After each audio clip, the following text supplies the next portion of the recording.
Good morning.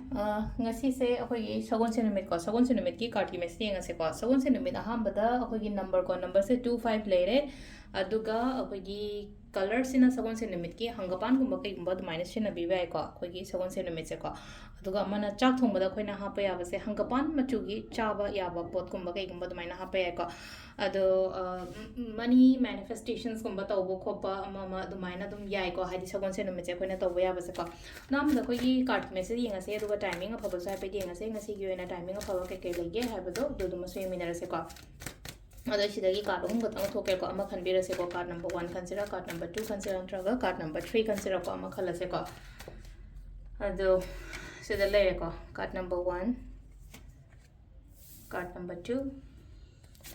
aduga card number 3 ko ahamba ani shuba ahum suba ko ahamba khanba ngai yengase ko hadi first card khanba ngai gi oina sida ise sida akoina lairiba pochai oiro ama oiro paisa nungsa oiro phajana sizinaba phajana hadi keno to matam thai paisa nungsa oiro paisa daga haraga di phajana manage to biba khobiba tegi pochai sinaba do oiro ama to bodo oiro ko phajana hadi luna na mawung ta na hai tare ko phajana mafam chana dumaina gumba to bi on hai ko khandaraga dumai taraga number 2 ko number 2 gina silai se ko engoda kainoma khudong chaba gumba kai gumba khara lakpa ya ko Meena पिरकपनी खंगदे एंगोंदा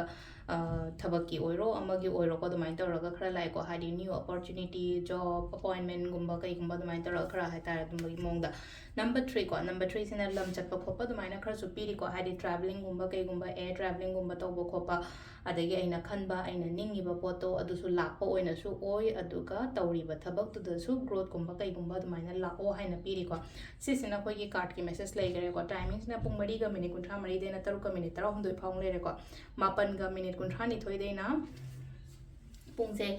ani ga minute kun mapan phaung le re tagi mari ga minute nipan dagi na nungdangi nipan ga minute kun mapan phaung le re ko tagi mung drama thoi ga minute drama thoi dena 12 ga minute kun drama thoi phaung le re ko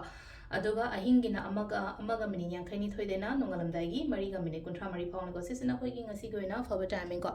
adu sida le re akhoi gi daily card message se ko adu sagon sen se to we nang san hai bude haja re ko hadi money manifestation gum to wa bailiff ta ga sum ira ga kai da ina phone maning da ha pa khopa dum basudum to bi we ko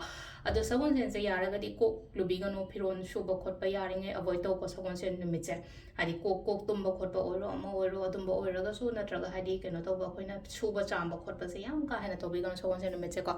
adu dum lai re adu ga sum mamang ne sum haja gi bu do amu ko sum reminder oina ha pa tang ai haja ra ke ko yara ga di sagon sen numit se ke no to bi ko khoi gi sum yum da lafu gum ba haura ga di ko lafu ma khong gum ba da khoina hadi pung baro lang ringi mamang ayuk gum ba sida ko dup ama thamai ama kari ama dumai taraga hadi dup ama candle ama lei hangapan gumba kai gumba katpiu ko sum problems gumba yamna lei haraga di adu do phagane ko problems se badi obstacles leiba ayerapan gumba lei hajik thaba inkhang to matam da khole na khala se ba adu do banga tawbiu ko ala se na haise hadi